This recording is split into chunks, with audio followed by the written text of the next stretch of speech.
And Swamiji, that we shouldn't be asking, uh, being inquisitive about certain aspects that happen in our life. We get Correct. inquisitive and ask those questions beforehand to Swamiji, but that portion of what you have to know is actually in the book that is coming at a later stage, which was realized when I went through some of the questions that I asked you in chapter 2, which we are getting answers in chapter 4 in detail when Krishna says it. So I decided that some questions should be parked aside for some time during the class and wait for the answer in the book.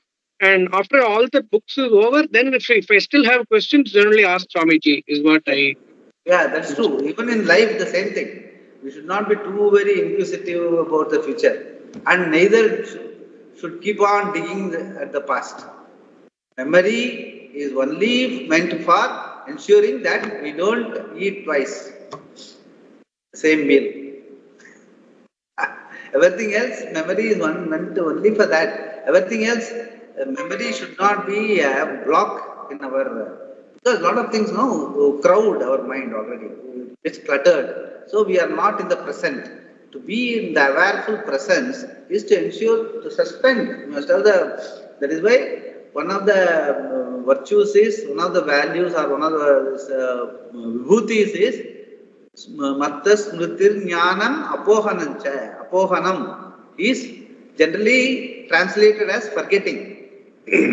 People may ask, how can forgetting be a vibhuti? It is not forgetting, it is suspending. In the sense, when you are in the current right now, when you are studying, we should not be cluttered by what is happening in the office, what happened 10 days back and all that. You must be able to suspend, irrespective of, even though it may need your attention after the class, but in the class, you must be able to suspend. That is called apohanam. The ability to suspend, that will happen only when there is a value, when there is a value, the interest, and what we are having currently at hand. So, what we have currently at hand, we have a value and interest for, automatically we will be able to invoke that apohanam, the quality to suspend. Okay. And the same way, even this reality understanding, our own thinking about what I am, name, fame, all those things, I must be able to suspend and then listen to Bhagavan. This is the reality when he says, Traigunya Vishya Vedaha Nistraigunyo Bhavarjuna, when Bhagavan says to Arjuna, Bhagavan says that the entire Sattva-guna, Rajoguna, the Upadhi and all are his own, this is the Ishvara's matrix for the whole world. But he himself says, Traigunya Vishya Vedaha Nistraigunyo Bhavarjuna, keep them aside. Bhagavan himself says, keep them aside. So you must have that ability to keep them aside. Don't get. And just reality. Reality is much more blessing than this Traigunya Vishaya Veda. That Bhagavan himself says. Even though Bhagavan's vibhuti it is, Maya Shakti. In spite of that, he himself says that. Because he says it's all required. Fine. It's all required for us to understand the whole thing. The beauty, the glory of the whole, the vibhuti of the whole, as I was telling, if you want to know the value of the smallest of small particles, only when it comes out as nuclear power, then only we understand the vibhuti of the nucleus. Even though nucleus is very small, by even microscope we cannot see. So, but when it comes out as energy and matter, we value it. The same way, the awareful being, which you, me, and are all right now, it is this Desa Kala Vastu Aparichinnam. It doesn't have a name, form, it does not fall in time, it doesn't have a space, it is a being, it is not a thing, it is Vastavam, it is not a Vastu. At that time, when we will not be, but when we see the Jagat, it is nothing but the expansion of this being, then that is why the Jagat is. That is why the whole Srishti Prakriya is to make you understand the glory of you. Glory of you is the reality of the world, of Ishvara. But we find it difficult to fathom, how can I be glorious? But you are nothing but the reality of the world, and the reality of Ishvara is nothing but the reality of, then you understand, I must be glorious. That is why this Srishti is. The whole Srishti is meant for you to understand that you are the glorious being, you are the hero of the whole story. And Amma forwarded that one video of Swamiji. What is that you forwarded? Part 4. I felt it was Part, very. when I heard that Swamiji, I know my mind is still in a stage where it will connect many things. So I could connect Lalita Sahasranamam's Param Jyoti, Param Dhamma, Param Anuparat Parapa, that sloka, to Narayanavali's that Brikuvai Varunihi, wherein we have that what Niste Gunya Parapara, that sloka, and also the Gita aspect that Swamiji connected. So I understood that that part, what I heard is just, it's not enough to just hear once. I have to hear 4 or 5 times to understand. So every time when we will get into some one portion of it in detail by mistake while listening itself. So how that one word called Atma, how that one word called awareful being has this many ocean of items to talk about when it comes to the reality picture. So this is what you cannot just say I am an awareful being. You can't say like that actually. When you say awareful being, there are lot of unless you understand, that is why there is a context. You cannot even. It is a grace. It is a grace, and it is a background and a samskara, and you must be able to that is why the pramana it should when it is pramana meaning it should be as sacred as your eyes. Once you open the eyes, you see, we take it for granted. But it is a pramana, it's a mula pramana. What eyes can give you, reveal you, no other pramana can reveal.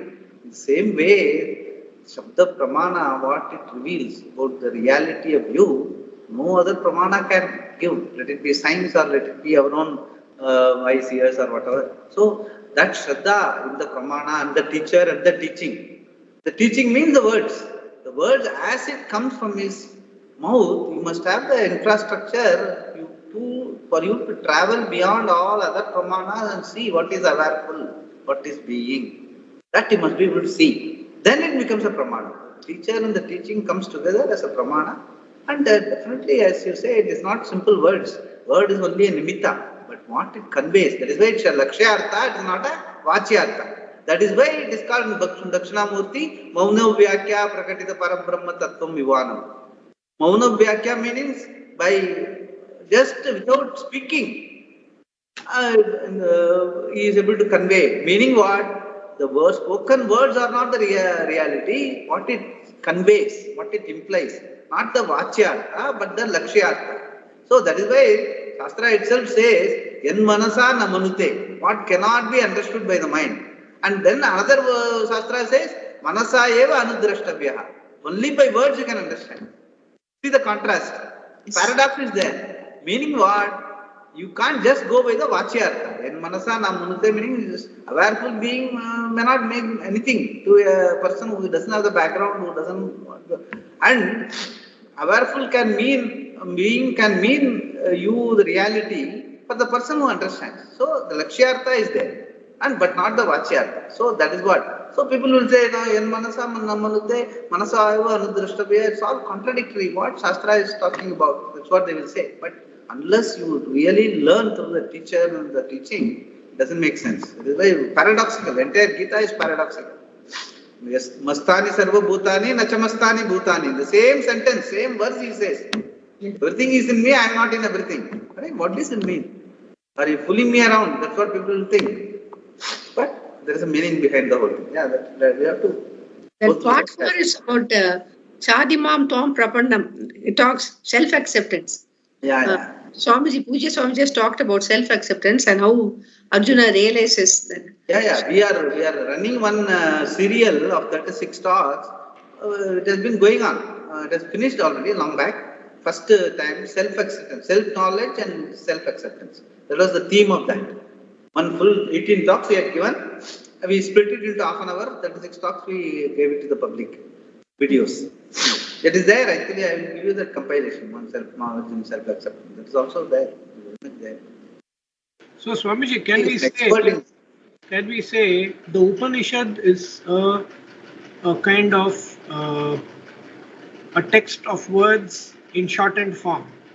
The lengthy form is Gita, which explains everything else in detail. Like how we say, Saundarya Lahari is a very small portion which explains about Ambal.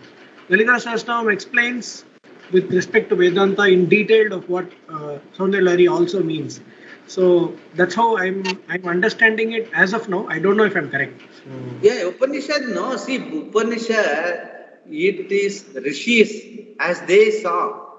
Shati Pashyati, I have told before also, as they saw the truth, they just put it in mantras.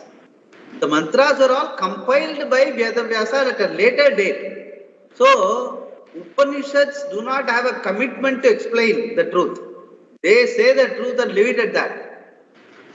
Whereas Gita and Brahma Sutra, which are part of the Prasthanatraya, Brahma Sutra, Vyasa has taken pains to explain the whole Upanishad content. And it's an analysis, Mimamsa's sutras, analytical sutras. And Gita is again, Vyasa has done it culled it from Mahabharata as a, as an explanatory text of the Upanishad, and the uniqueness being how Karma Yoga, a Karma Yogi, how is the sadhana, chatushtaya, sampanna, which the Upanishads talk about very tersely, how it is made possible in day-to-day life for people. That is Karma Yoga.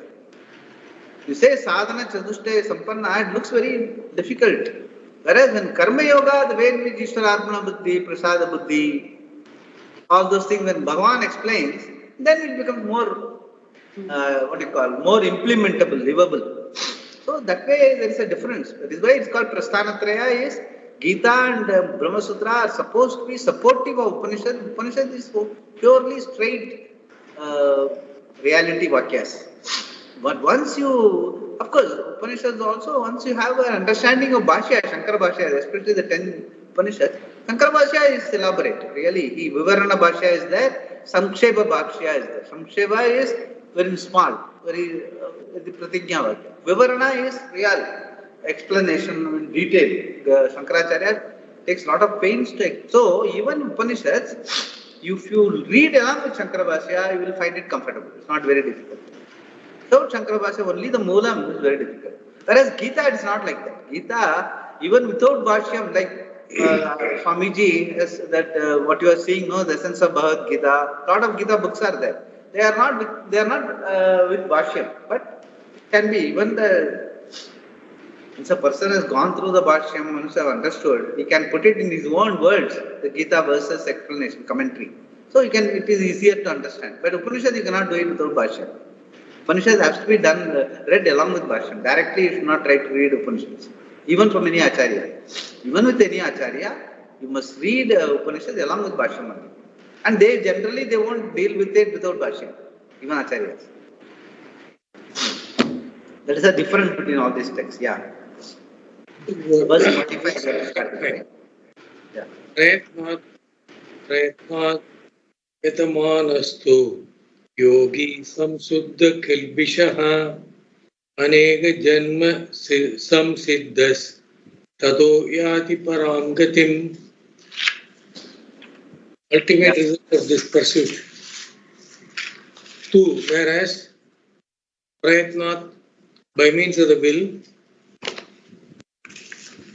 Yatamanaha, one who makes an effort, Yogi, the yogi, Samsuddha Kilbishaha, Kilbishaha, is cleansed of all impurities, Aneka Janma Siddhaha, gathered in many births, Tataha, then Param, ultimate, Gatim, end, Yati, gains. Whereas the yogi who makes an effort by means of the will is cleansed of all the impurities gathered in many births in the past, then he or she gains the ultimate end. In this verse, Krishna picks up from where he left off, where he had been talking about yoga and the yogi before Arjuna asked this question. Having defined yoga as a vision of sameness in all beings, he now talks about the yogi who has his vision, first referring to him as Yatamana, yatamana, a person who is making effort. The word prayatna also means effort. Shankara clarifies the use of these two words here, saying that prayatna refers to the will of the person, meaning that there is great will on the person's part, because what is to be gained is very difficult to accomplish. It is against all odds, so to speak. Thus, prayatnat yatamanaha refers to the one who is making effort with his or her will. The yogi discussed here is also the one for whom all the impurities have been removed, cleansed, some Shuddha Kilbisha. These impurities are the ragadveshas, the papas and their psychological outcome like guilt, etc. The one who has cleansed himself or herself from all of them by living a life of karma yoga is samsuddha kilbisha. This purification is not something that is accomplished in one lifetime, Krishna says. It has taken many births to remove these impurities. To be a seeker is no ordinary accomplishment. Even to have gained the upadhi, the body of a seeker, a mumukshu, to have the desire for moksha, is itself not an ordinary accomplishment. It has taken many births to come to this pursuit. The many births, aneka janma, is only reference to the past because now the person is studying the Gita. Therefore, the person being addressed here is called aneka janma samsiddha, the one who has taken many births to come to the point of wanting to inquire. The desire for liberation itself is something born out of aneka janma.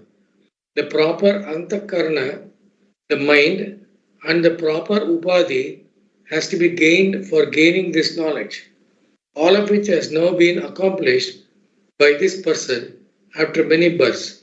In each janma, the person gathered a little bit of yoga samskara, the samskara that is conducive to the pursuit of knowledge. Gathering adequate yoga samskara over many births is a little like becoming a millionaire after you have gathered coupons for a long period of time. Even at the cost of money, you gather this kind of samskara, which is an entirely different type of wealth. The person under discussion here has amassed yoga samskara.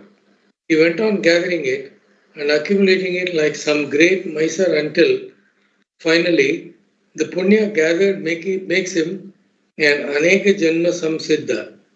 Therefore, tataha, having prepared himself in this way, the person is qualified for the knowledge.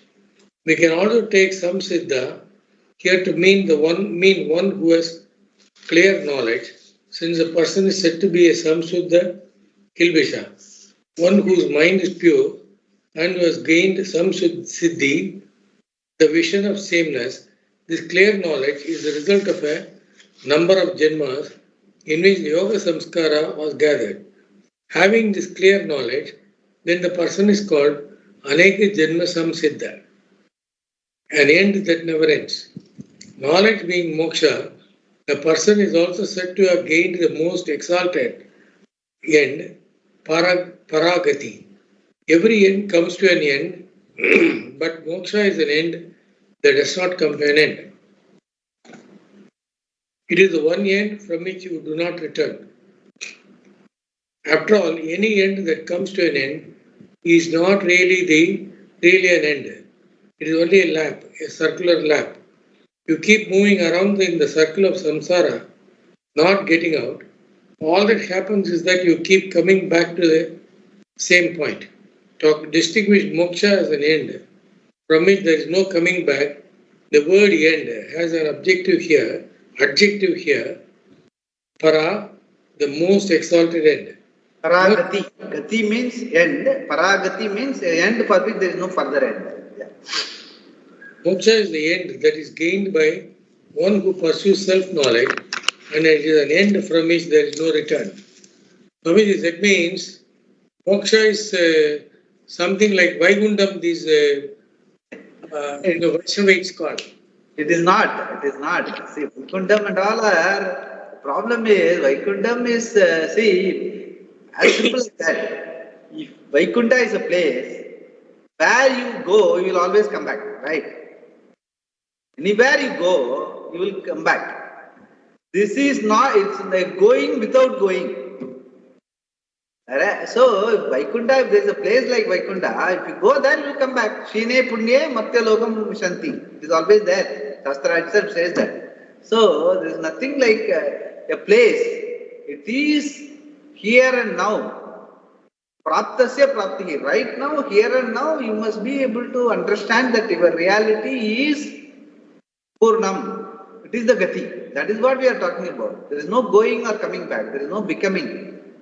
So, Vaikuntha and all are okay, like to help you do good karmas, be helpful to society. That's all okay. That is fine. But it is not what is moksha being talked. Moksha is freedom. Freedom means what? Here and now. Without becoming anything, you are free. That is the only freedom which will last. Any freedom, if it is gained by doing something, it will be lost also. Because any doing comes to an end. Any gaining comes to an end. Any gain involves a loss. So, whereas this freedom which we are talking about is moksha. Moksha means what? Mukta means much dhatu. Much dhatu meaning is freedom. Freedom is here and now. Then only it is called freedom. It is not something accomplished. If it is accomplished, you may lose it also. Even in samadhi, suppose you go to meditation and you are able to just remain silent, be with you. Fine, nice. But once you come out of it, you can't be sitting and doing nothing, you just be in samadhi all the time. You will feel hungry, then you will have to come out. Then you will say, I don't like this, I don't like this. So your freedom is gone, your moksha is gone. What's the point? So, the freedom is something which you, in spite of everything that is happening around you, you must be understand, you will be able to understand, own up, claim. Like I know I am Gayatri, I must know I am free. That is the freedom, here and now. That is what moksha is all about. That is what the whole thing is all about. Not Vaikuntham, Kailasam. No, those things are all fine. Up to a point it is fine. Like, okay, like yoga samsiddhi. By many janmas you gather a lot of punya and a lot of infrastructure build up. And you are internally, for you to avoid a lot of raga dvesha, that helps. Okay, don't go for raga dvesha, go for Bhagavan initially. Vaikuntham, that is a good attractive incentive. But once you are able to keep away raga and dvesha and concentrate on only prayer and upasana and all that, thereafter you must be able to, having understood, having attained an internal infrastructure of yoga samsiddhi, you must be able to see the Shastra's words that Aham Brahmasmi, Asadityor Brahma, Brahmavaham Asmi, Brahmaiva Satyam. When I do Sandhyavana every day, 3 times, I must be able to claim it. For that, I got the infrastructure by doing all these karmas and pujas and rituals and Vaikuntham, Kailasam and all that. All those trips are already over. Yoga Samsiddha. You have already gone through all that. You have acquired enough punya, enough grace for you to, when you do that, you touch your heart and say that you are Purnam here and now. So that is what we are talking about. The moksha. Swamiji, in this Ramayana where they say Rama suddenly calls all his people and says, tomorrow get into that I'll take all of you to Vaikuntham, and then Anjaneya says, I'm not coming to Vaikuntham because I cannot hear Ramayana there, I can't hear to all these things. In Vaikuntham you will not be Rama, you will only be one Vishnu who is lying down on the bed of snakes and everything. There, if you see, they are actually mentioning a lot about moksha, saying that all, even grass, stones, pebble, sand, everything got into that flight in order to go to Vaikuntha along with Rama and do. So they are actually saying that all those things got mokshams. They stayed with Rama for that entire number of years and then they got mokshams, what they say. So the word that we are looking here is moksha.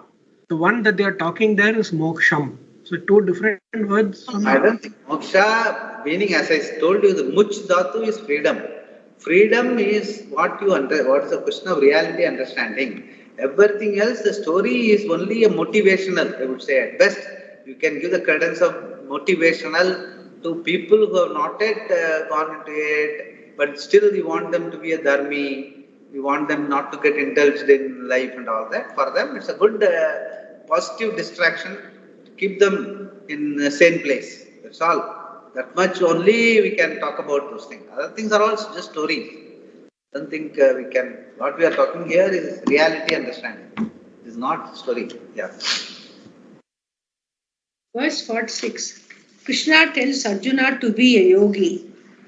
Tapasvibhyo diko yogi. Jnanibhyo pimadodikaka. Karmibhyaschadiko yogi. Tasmat yogi bhavarjuna. Yogi, a yogi. Tapasvibhyaha, to those who live a life of meditation. Adhikaha, superior. Jnanibhyaha, to the scholars. Api, even. Adhikaha, superior. Yogi, a yogi.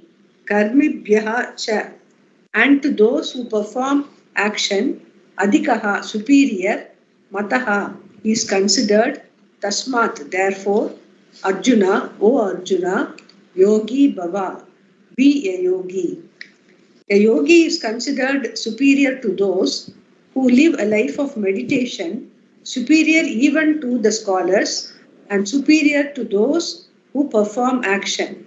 Therefore, Arjuna, be a yogi. Here, Adhika means Utkrishta, the best, the most exalted in terms of what a person has to be. Krishna has already defined the most exalted person as a yogi, a definition that he repeats in the next verse, as we shall see. In the present verse, this yogi is described as one who is superior to all the tapasvis, those who perform various kinds of meditation, and to all the karmis, meaning those who perform the enjoined Vaidika rituals. Both types of people, tapasvis and karmis, are mumukshus and are in no way being condemned here. In fact, they are people who engage in their respective activities for the sole purpose of becoming the yogi, who is the most exalted of them all, the one who either pursues dhyana yoga, contemplation on Atma as Brahman, or who has already accomplished it, having gained this knowledge. Such a yogi is definitely superior to these two types of people said here. Scholarship alone does not give one the vision. The tapasvi is not one who has to find a particular end. Rather, the very tapas has to resolve into this yogi alone. Thus, it can be said that the yogi is superior to the tapasvi, tapasvibhyaha adhikaha yogi. In the same way, the yogi is superior to the scholars, jnanibhyaha adhikaha yogi. Here, jnani refers to the one who knows the Veda. They can recite it and they may even know the meaning of the words. However, one does not gain the knowledge, the vision of the Veda by mere scholarship alone. There has to be a commitment to this knowledge and its pursuit for there to be any possibility of gaining the vision of sameness in all beings. Since this verse is about a yogi who already has the knowledge, scholarship that is talked about here must necessarily exclude Vedanta. Therefore, jnani has to be taken as someone other than the yogi under discussion. Shankara clarifies this point in his commentary to this verse by referring to jnanis as those who have scholarship, panditya, with reference to the meaning of the Veda, Shastrartha, specifically the first portion of the Veda, the Purva Mimamsa Shastra. We can also include the Vedanta Shastra here, since scholars can know the meaning of the words without understanding that it is the meaning of themselves. However, Vedanta Shastra would usually not be included here because the verse itself is Vedanta Shastra. These scholars then are those who have scholarship in all the other Shastras, but the Vedanta Shastra and their scholarship has to pay off in the form of this yoga, a yoga characterized by clear vision of the Vastu, the truth of everything. Already having this vision, the yogi is said to be superior to the scholars, Jnanibhyaha Adhikaha Yogi. So Therefore, the scholarship concept explained here is now, I think, misunderstood as money given for not not being able to pay something and used as a scholarship kind of concept. But here, scholarship here refers here about the learning that one has to have, and by learning this, you also cover one other portion. Like that only it is explained, right? Yes, scholarship means is a quality. Which is talking about is scholarliness. Instead of scholarship, you can use the word scholarliness. Scholarliness is good. For example, there are even on Vedanta also, there are universities which offer PhD on Vedanta. There are Vedanta teachers in universities. If you listen to them about their subject matter or the curriculum or the syllabus, it will all be there. Gita will be there, Upanishad will be there, and all the Brahmasutra will be there. But for scholarliness, reading and getting a degree and then becoming an acharya is one thing, and the Vedanta, the meaning is you. That understanding is another thing. Okay, here we are talking about, when they are talking about the yogi, Bhagavan is telling Arjuna, you are the meaning of Vedanta. That yogi bhava, meaning you understand. That is what I have been trying to tell the entire our discussions. Like here and now, you are the meaning of Vedanta. What that is, that is the awareness, that is the moksha, that is the freedom. Right now, there is never any pressure for a person who has this yogi. He is never under any pressure to exert his free will to do something adharma. The sense he has got the freedom which we have explained. The freedom is there. Okay. To kartum shakyam, akartum shakyam, anyatava hartum kartum shakyam. Like I can use the freedom, I can abuse the freedom, I can disuse the freedom. Okay, all those things are there. But freedom is really freedom only when you are free enough to do what is appropriate to the given situation instead of giving into the pressure of what is there in it for me? What do I gain? Instead of looking all that, what is right for the current situation, what is appropriate to the current situation, I do. That is the freedom. So that freedom is yogi. That is, it has nothing to do with scholarliness.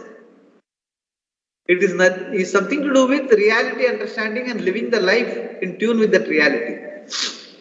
So what is the point in being a scholar in Vedanta, and if you can't live your life accordingly, you are interested in more money, you go from one university to another university because they pay more and all that, instead of having a commitment towards your students and all that. So that is the difference between scholarliness and yogi. Here he is talking about yogi, not the scholarliness, not pandityam, and not even what you call a person who can sit in samadhi for hours together and all that. All those things are not the things that are being talked about. It's a question of understanding. It is a question of understanding the reality of your life. That is your parama purushartha. That is moksha. That is what he is talking about, referring to. Therefore, be a yogi. The yogi who is understood to be superior to the scholars and to the tapasvis is also thought to be superior to those who perform rituals, the karmis, karmibhyaha adhikaha yogi. So, what does Krishna tell Arjuna to become? Tasmat yogi bhavarjuna. Therefore, be a yogi, Arjuna. Having been given this advice, what was Arjuna to do? Based on everything Krishna has just said, this yogi is a sannyasi, one who gives up everything and sits in meditation. Does this not mean that Arjuna has to do the same? Originally, Krishna had asked Arjuna to get up and fight, explaining that karma was better for him than sannyasa. Whereas now, Krishna is telling him to become a yogi, a sannyasi. What does Krishna mean by all of this? Again, Arjuna was confused. The point Krishna is making here is that first one lives a life of karma yoga in order to gain a mind that is prepared for the knowledge. Then one becomes a yogi, a sannyasi. In other words, you have to become a yogi after being a karma yogi. This is what Krishna means when he says, Yogi Bhavarjuna, be a yogi Arjuna. Yogi here means one who is firmly established in the clear vision, Samyak Darshana Nishtha, which means a sannyasi. Become that sannyasi, Arjuna, Krishna is saying. You need not give up your karma or anything. Running away is not going to help you in any way. You must work towards becoming that yogi who has the clear vision. Therefore, become that yogi. Why does Krishna compare this yogi to other yogis here? Once the word yogi is mentioned, all kinds of ideas come to mind. Therefore, which should I become becomes the question. Because everyone wants to become the best person, the most exalted person, Sreshta Purusha, Krishna compares the yogi with the tapasvis, the panditas and the karmis. Having said that, the yogi is superior to all of them, he urged Arjuna to become that most exalted yogi. Krishna defines yoga here in the 6th chapter of the Gita as dukkha samyoga viyoga, dissociation from association with sorrow. The verse presently under study has to be understood in the context of this definition and in terms of everything Krishna had said previously. The sameness of vision, seeing oneself in all beings and all beings in oneself, is all part of what he has said. Verse 47. Shall you want to read? The exalted yogi is one who has the sameness of vision. Yogi namapi sarvesham madgate nantaratmana shraddhavan bhajate yomam same yuktatamo mataha. Yaha, the one who Shraddhavan has Shraddha, Madgatena Antaratmana, with a mind absorbed in me, Mam Bhajate, contemplates upon me, Saha, he, Sarvesham Yoginam, among the yogis, Api, even, Yukta Yukta Tamaha means exalted. Tamaha means superlative. Yeah. Me Mataha, this is my vision.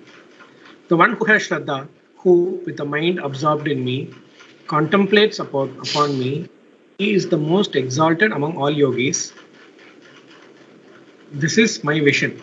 Yeah, this is where again people, the same thing can be interpreted. One will say, contemplates upon me with the mind absorbed in me means Vaikuntha Natha. You can imagine and contemplate on him. That's what people normally translate this as. But I have always told that me here is you. You means the reality of you. You have understood of all this, whatever Bhagavan has told all along, and that understanding is thorough. And if you are able to contemplate on it with Shraddha meaning a total commitment, Nishtha, then you are the exalted among the yogis here and now. No, no postponing, no later. Here and now, you are a yogi. That is what Bhagavan says to Arjuna. And basically what he has told is, that is what it is all about. For that, you have to develop that infrastructure. As of now, you are not ready unless you do whatever your dharma is and having fought the war in the most dharmic fashion and whatever if you have to face, you face it. And by the time you will be ready to be a yogi. So, yogi is but preparation is there. For you to be a karma yogi, you have to fight this war. You have to live your life dharmically with Ishvara, Arpana Buddhi, Prasada Buddhi in your current circumstances and grow into a yogi. and simultaneously develop this understanding. That's what he's trying to tell Arjuna, and it's applicable to all of us also. Yeah. Krishna knows that there were many kinds of yogis, but he is not talking about any of them here. For yogis who meditate on various deities, there is a certain duality in that they take themselves to be different from that upon which they are meditating. Therefore, they retain their sense of karta, doership, and as doers, they do various types of yoga. Although these meditators are all laudable, they are not the yogi. Krishna is pointing out here the most exalted among yogis, yoginam api sarvesham yuktatamaha. Yuktatamaha, it's most exalted, yeah. The yogi being discussed is the one who contemplates upon Krishna as Ishvara, yahamam bhajate, not on a particular day, not on a particular deity. Such a person meditates on the one who is everything, the one who is the cause of the world, Jagat Karana, and one who is not separate from the Jiva Atma. The mind of this yogi is totally absorbed in Parameshwara. Therefore, Krishna says, Madgatena Antaratmana Mam Bhajate. In fact, he was saying, I am he is I. It means that for this person, there is no separation between him and Ishvara. For this reason, then, the person is considered to be the most exalted among yogis. There are not two yogis here. Here, Krishna is not comparing the yogi with the yogi in the previous verse. He is simply describing that same yogi further. If this point is missed, as it sometimes is, certain problems in understanding can arise. The yogi under discussion is the one who are said to be superior to those who meditate, superior to the scholars who know the Veda, and superior also to those who perform rituals. And why is this yogi superior? Because contemplating on Parameshwara, the Parama Atma alone, the mind of the person is completely resolved. Having gained this identity, the person is said to be accomplished in yoga. Yeah, see, most important, and these things you must understand. When we are talking about this sort of a thing, we are talking about Para Atma. Atma, I have always told, Atma is always you. So, Para Atma means an Atma that is in you is the same Atma that is in Param. So, that is the contemplation. So, that is your reality as well as the reality of Ishvara. That is why Paratma we talk about. Otherwise, you could have just said Ishvara, Parameshwara, but always, whenever he says Parameshwara, I will always bring in Paramatma, Brahman, whatever. Brahman means Brahmatma. Why we could have just said Brahman? No, Brahmatma. Why? Because Atma, we are interested in Atma, you. Because that is only, you can only understand you here and now. Brahman means two. Brahman means what? Brah Dhatu is big. What kind? Everything is big. Anything other than this whole thing is, Prapancha is big only. You can never fathom it. Whereas Atma you can right now, here and now. That is why when Paramatma, Brahma Atma, Pratyek Atma, whatever when we tell, you must be very happy. Aha, I am that. I have to, if I understand me, the reality of myself, life, my being, then the whole thing is understood. That is what is the meaning of Paratma. Yeah. The previous verse actually completed this chapter on meditation. But Krishna wants to briefly restate exactly what yoga is. The identity between Parameshwara and the Jiva is yoga. Who gains this yoga? The one who has Shraddha. Shraddhavan gains this yoga. Shraddha is the attitude born out of the appreciation that Shastra is the means for gaining the knowledge that is moksha. Such a person gains the knowledge by meditating on Parameshwara until the identity between the Jiva and Parameshwara as revealed by the Shastra is clear. Having gained this knowledge, the person is a yogi, the most exalted of human beings, there being no one superior to this yogi. With this verse, the 6th chapter comes to an end. Yeah, we can read that thing and then we'll take it. Srimad Bhagavad Gita, Srimad Bhagavad Gita, Upanishatsu, Brahma Vidyayam, Yoga Shastre, Sri Krishna Arjuna Samvade, Dhyana Yogo Nama, Shashto Dhyayaha. Yeah. Om, Brahman is the only reality. Thus ends the 6th chapter called Dhyana Yoga. Wow. Looks like curtains are open, curtains are closing like it is. Then you will nicely summarize all the 6 chapters. That is the beauty of this book. Yeah. Having the topic meditation in the Bhagavad Gita, which is in the form of a dialogue between Sri Krishna and Arjuna, which is the essence of the Upanishads, whose subject matter is both the knowledge of Brahman and yoga. Yes. We will see the summary tomorrow. Nicely we will sum up. Om. So this, Swamiji, we will start with the next book. No, this is one. No, this we have got the same book. We have Summary of chapter 1 to 6. summary of chapters 1 to 6. Nicely we'll do, and then go to the 7th chapter immediately. Yeah. Yeah. Om Purnamada Purnamidam Purnat Purnamudachyate Purnasya Purnamadaya Purnameva Vasishyate Om Shanti